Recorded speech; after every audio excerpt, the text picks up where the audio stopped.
wabarakatuh. Selamat pagi, perkenalkan saya Yeni Raini. Saya merupakan dosen di Teknologi Pendidikan FKIP Universitas Ibnu Khaldun Bogor. Saat ini saya mengampu mata kuliah pengembangan media animasi. Adapun mata kuliah ini dilaksanakan di semester 4 dengan bobot 3 SKS. Deskripsi pada mata kuliah ini yaitu media animasi merupakan suatu alat atau media serta bahan ajar peserta didik yang berisikan gambar bergerak, audio, dan materi guna meningkatkan minat belajar serta memberikan rasa senang selama proses pembelajaran berlangsung serta memberikan pemahaman yang bermakna dan menciptakan pembelajaran yang aktif pada peserta didik. Adapun materi pembelajaran pada mata kuliah ini yang pertama, konsep dasar media animasi, yang kedua, standar media animasi yang baik dan berkualitas. Yang ketiga, karakter media animasi. Yang keempat, jenis-jenis media animasi. Yang kelima, aplikasi-aplikasi pembuat animasi. Keenam, merancang dan mendesain animasi dengan storyboard. Ketujuh, tahap mengembangkan media animasi. Kedelapan, keunggulan dan kelemahan masing-masing jenis animasi. Dan terakhir, uji coba serta evaluasi produk animasi. Capaian pembelajaran pada mata kuliah ini yaitu mahasiswa mampu memahami konsep dasar media animasi. Kedua, mampu menjelaskan standar media animasi yang baik dan berkualitas.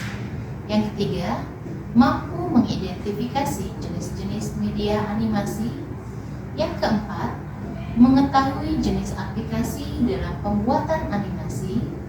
Yang kelima, mengenal secara keseluruhan karakteristik media animasi pada setiap aplikasi. Yang keenam, merancang dan mendesain media animasi berdasarkan analisis kebutuhan. Ketujuh, mampu mengembangkan media animasi sebagai sumber belajar.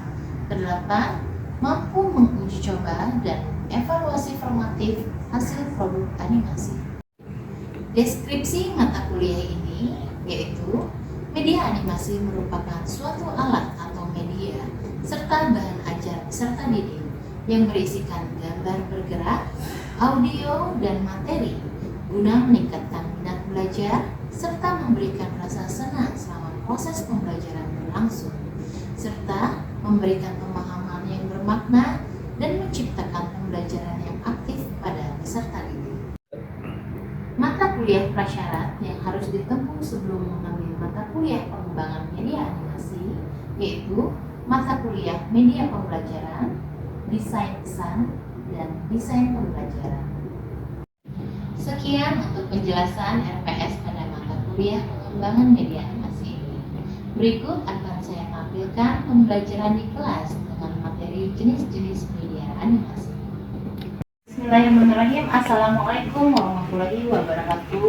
Waalaikumsalam warahmatullahi wabarakatuh. Ya, alhamdulillahirrahmanirrahim. Wabihi nasta'in ala umuri dunya waddin. Assalatu wassalamu ala sayyidina Muhammadin wa ala alihi wa sahbihi.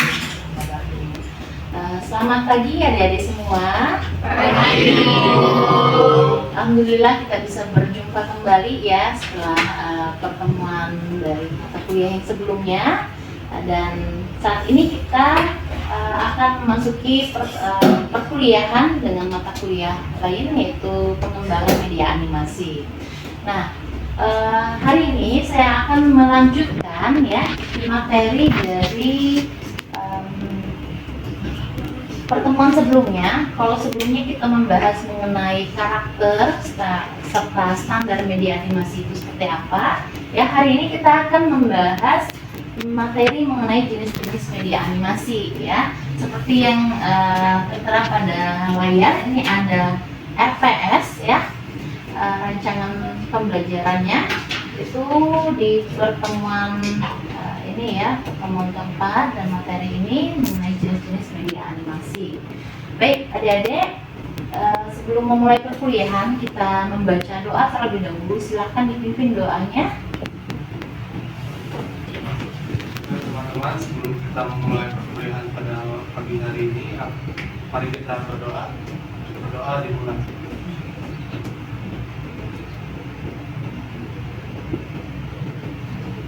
Setelah mempelajari materi ini, mahasiswa diharapkan dapat mengetahui jenis-jenis animasi secara spesifik.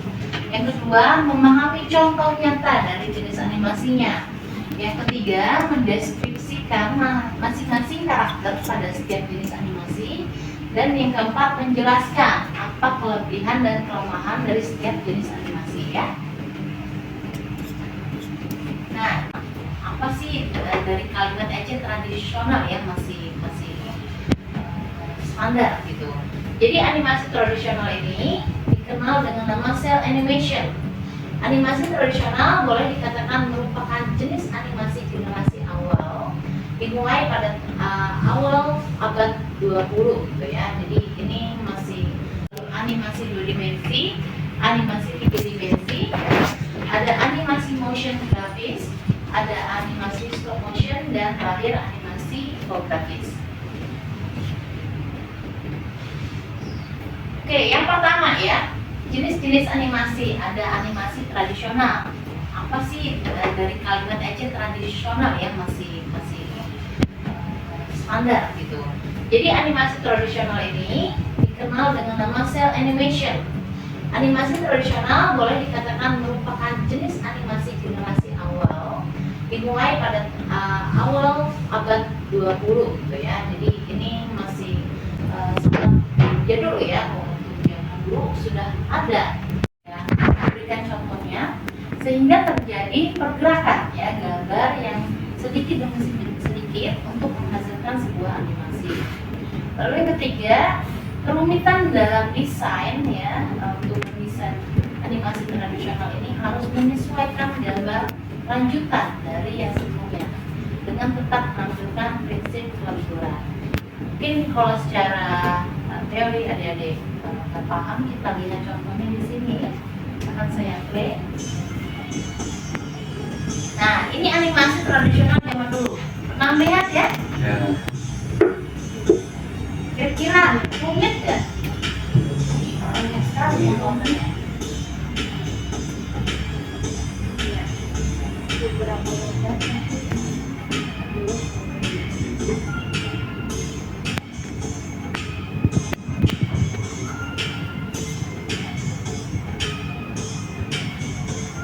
Tuh, makin ganti tahun semakin berubah ya. Ini jadi 3 dimensi. Betul nggak? Ini 2 dimensi. Tadinya ini kan putih. Nah, oke ya. Kira-kira apa kesulitannya dalam membuat animasi tradisional ini? Harus dia gerakan frame dengan angkat tangan. Iya, Dan bikin berapa lembar yang maju. iya, bukan hanya beberapa lembar, tapi ribuan lembar ya harus. Ya, karena setiap lembar 1 ke 2 itu harus berkesinambungan, harus saling berhubungan gitu. Dan tingkat kesulitannya itu rumit ya dalam pembuatannya. Kita harus menyesuaikan gambar lanjutan berdasarkan gambar sebelumnya begitu kan. Sangat rumit untuk pembuatan ini, dan waktu pembuatannya juga cukup lama.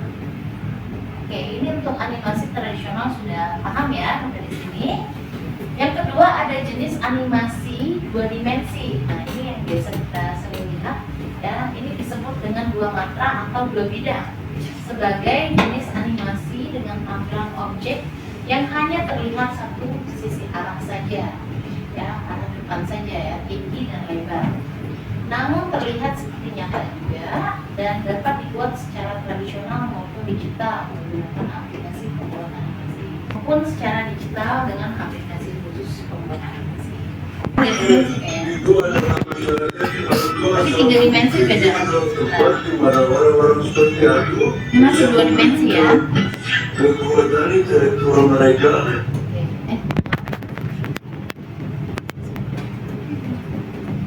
Apalagi contoh kartun 2 dimensi? Ya? Doraemon. Anime. Ya, atau anime banyak ya, segala macam ya. Jadi kalau ada dulu zaman kecil nonton kartun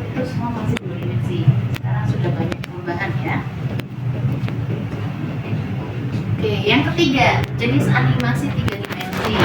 Nah, animasi 3 dimensi ini sering disebut dengan CGI ya, Computer Generated Imagery gitu, sebagai generasi lanjutan dari 2 dimensi tadi yang pembuatannya juga menggunakan aplikasi atau software. Jadi tampilan 3 dimensi ini berbentuk ruang kubus. Ada biasa melihat kubus ya, bisa dilihat dari 4 sisi, atas, bawah, kanan kirinya begitu ya. Dan proses pembuatannya juga animator harus memikirkan detail setiap gerakan, bisa menggunakan aplikasi-aplikasi ya, hingga ekspresi wajahnya akan terlihat natural dan nyata ya. Tentunya pembuat atau animator ini harus memiliki skill khusus ya, tidak hanya dari segi grafis tetapi juga dari desain pembuatannya. Nah, ini biasa ya untuk animasi 3 dimensi. Apalagi animasi 3 dimensi selain ini? Walt Disney. Walt Disney banyak ya. Walt Disney zaman dulu 2 dimensi, sekarang sudah banyak cobaannya jadi 3 dimensi. Jadi ini juga sudah 3 dimensi. Adit Soko Jarum. Iya ya, Adit gitu ya. Oke, jenis animasi yang keempat, animasi motion grafis, hingga mudah dipahami seperti video tutorial, iklan, hingga lirik video. Jadi ciri khas dari motion grafis ini menyatukan pergerakan animasi dengan gambar foto asli ya, atau logo untuk menggerakkan fitur teks. Ada tipografisnya untuk tujuan iklan. Jadi biasa digunakan kadang-kadang buat iklan atau promosi suatu hal. Betul seperti ini. Ini foto asli ya, gambar asli. Sedangkan ini campuran dari animasi.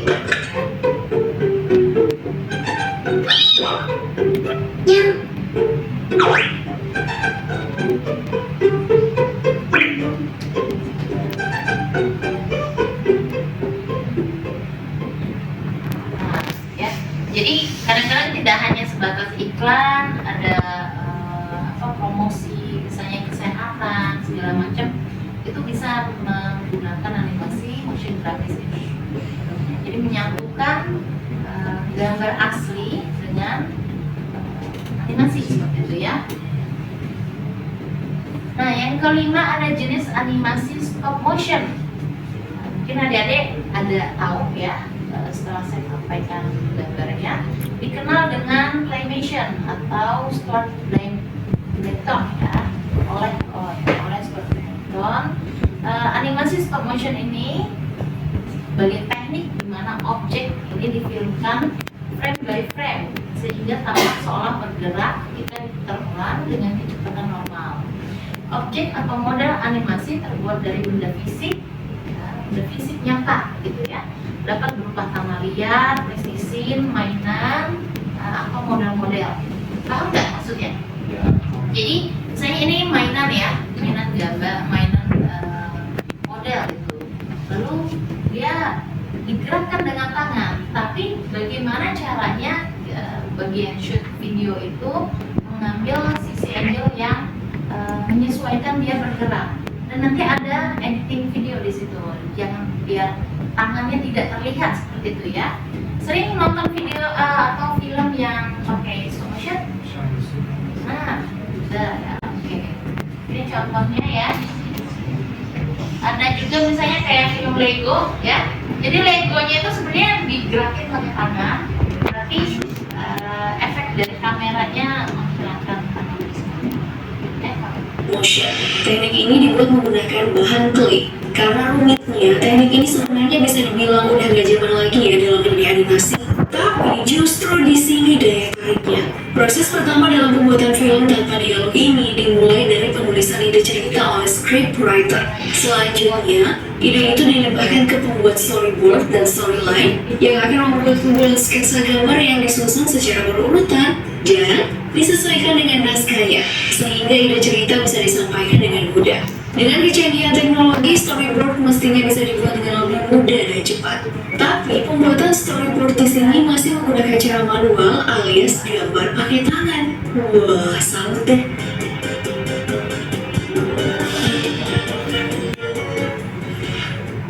Persiapan media dan space.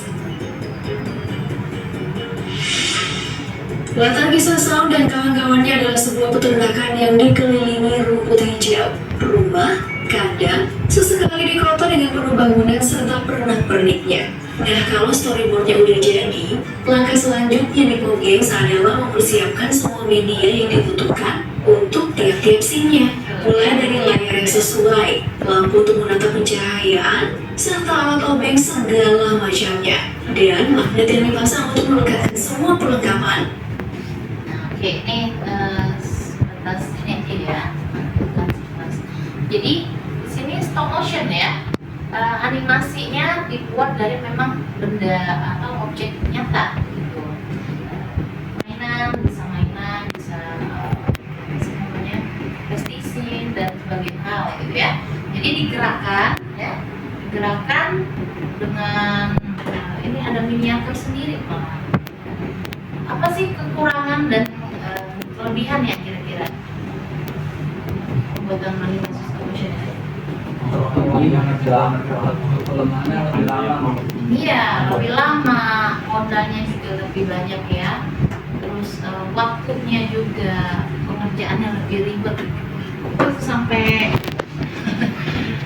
ini ya, terlalu rumit sakingnya ya pembuatan. Kenapa sih nggak bikin aja pakai software gitu ya? Harusnya gitu kan. Nah ini ada daya tariknya. Jadi ada ciri khas sendiri, dia 3 dimensinya lebih nyata ya, seperti emang barang-barang nyata gitu tidak stop motion ya.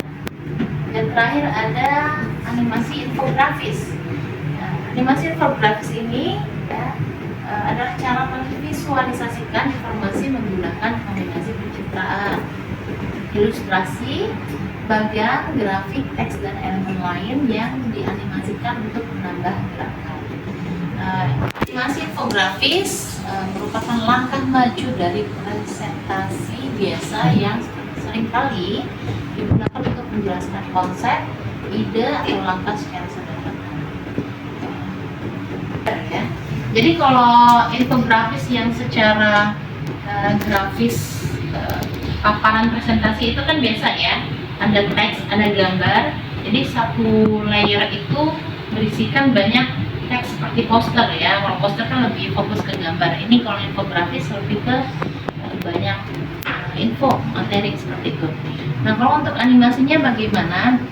Sering ada yang lihat seperti promosi ya, promosi kegiatan, atau misalnya himbauan ya. Himbauan pada saat zaman COVID dulu ya, pakai masker segala macam ya, itu bisa dinyatakan dengan animasi infografis. Saya contohkan di sini.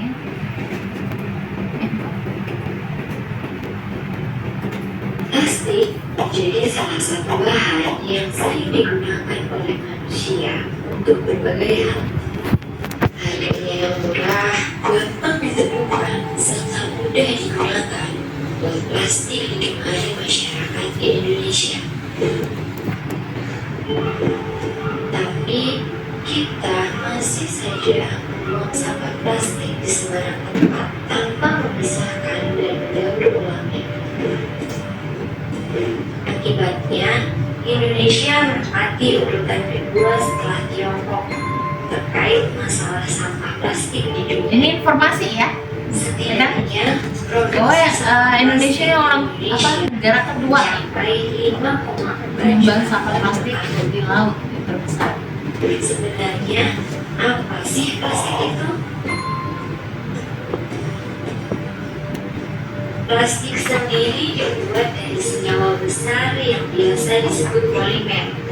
Senyawa besar ini terbentuk melalui unit-unit kecil dengan dipangkas.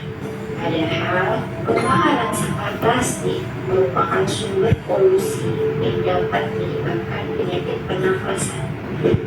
Nah, kan kita yang pakai, kita juga yang kena bahayanya kan?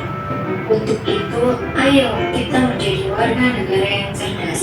Kita harus mengurangi ketergantungan menggunakan plastik dengan cara membawa tas belanjaan sendiri dari rumah. Gunakan tempat makan dan minum yang bisa dipakai berulang kali dan pisahkan sampah plastik agar bisa didaur ulang. Nah, oke ya. Banyak informasi yang didapatkan, betul ya? Banyak sekali informasi yang didapatkan dari animasi infografis ini. Ini termasuk animasi 2 dimensi juga. Jadi seperti yang saya pernah kasih gitu ya, adik-adik menggunakan film ya, bisa menggunakan film untuk membuat animasi infografis seperti ini. Sebenarnya untuk animasi sendiri tergantung dari ide adik-adik masing-masing gitu ya. Bagaimana sih membuat animasi yang baik? Contohnya seperti infografis ini, kita kumpulkan dulu materi gitu ya, apa yang mau disampaikan ya. Jadi kita tuangkan ide cerita berdasarkan grafis seperti ini. Ini bagus dan sangat bermanfaat gitu ya. Bisa untuk materi-materi lain, kalau misalnya tentang kesehatan boleh gitu ya, tentang pembelajaran silahkan, kalau ini tentang sampah misalnya gitu, yang mana isinya tuh berisikan informasi yang bermanfaat untuk orang-orang yang nontonnya seperti itu ya. Oke, apa lagi nih? Oke ya.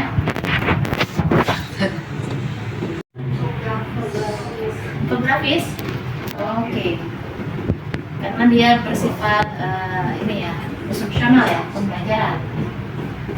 Kalau pembuatannya mungkin memang lebih gampang juga yang infografis tadi ya. Bisa aja kalau mau bikin yang 3 dimensi, ada aplikasi Blender dan lainnya ya, itu pembelajaran orang IT biasanya agak berat.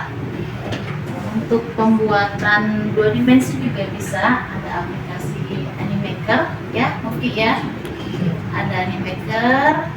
Kalau Vion bisa untuk infografis tadi. Kalau mau bikin manual silahkan ya, mungkin ada skill dalam membuat menggambar gitu ya secara manual. Oke. Untuk seperti stop motion juga itu butuh modal yang besar ya, dan persiapan yang sangat banyak. Oke. Jadi adik-adik sebelum membuat animasi ya, kalian harus merancang ya, desain tadi, merancang storyboard ya. Pertama adik-adik merancang naskah ya, buat dulu naskahnya mau seperti apa. Lalu yang kedua merancang gambarnya melalui storyboard tadi ya. Storyboard itu bisa digambar dengan manual. Mungkin kita baiknya memang merancang storyboard itu secara manual dulu. Misalnya gambarnya habis ini apa, habis ini apa. Baru kita tuangkan secara digital di komputer atau PC atau laptop atau Android gitu ya. Jadi kita gambar storyboardnya secara digital ya, itu dituangkan dari storyboard manual tadi. Kalau sudah dibuat storyboardnya, barulah kita bisa mendesain animasinya ya, sesuai dari storyboard yang kita buat.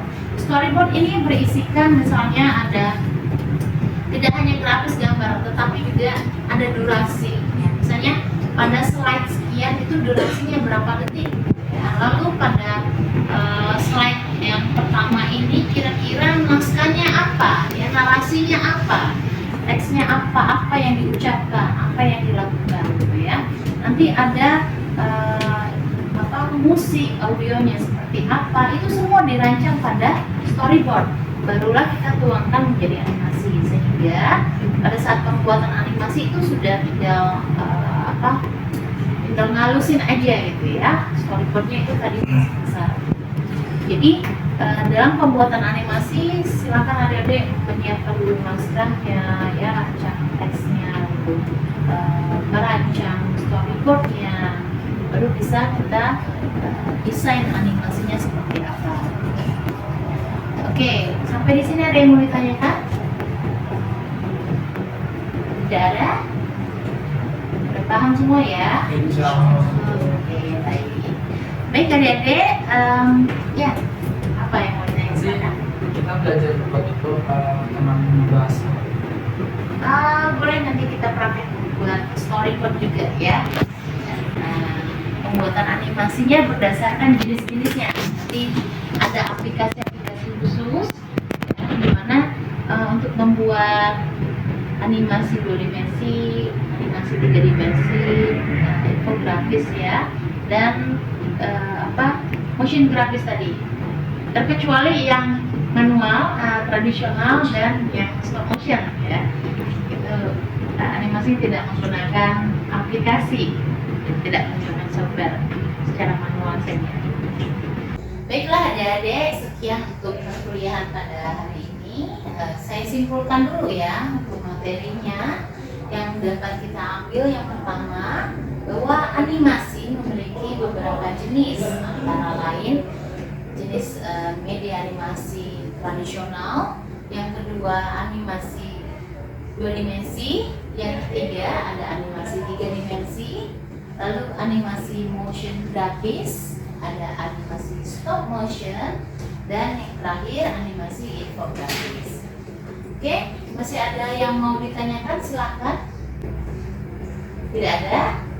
Baiklah, untuk perkuliahan pada hari ini kita akhiri ya. Mohon maaf apabila terdapat kesalahan dalam penyampaian saya, dan terima kasih atas semua perhatiannya. Saya akhiri, wabillahi taufiq wal hidayah. Wassalamualaikum warahmatullahi wabarakatuh. Waalaikumsalam warahmatullahi wabarakatuh.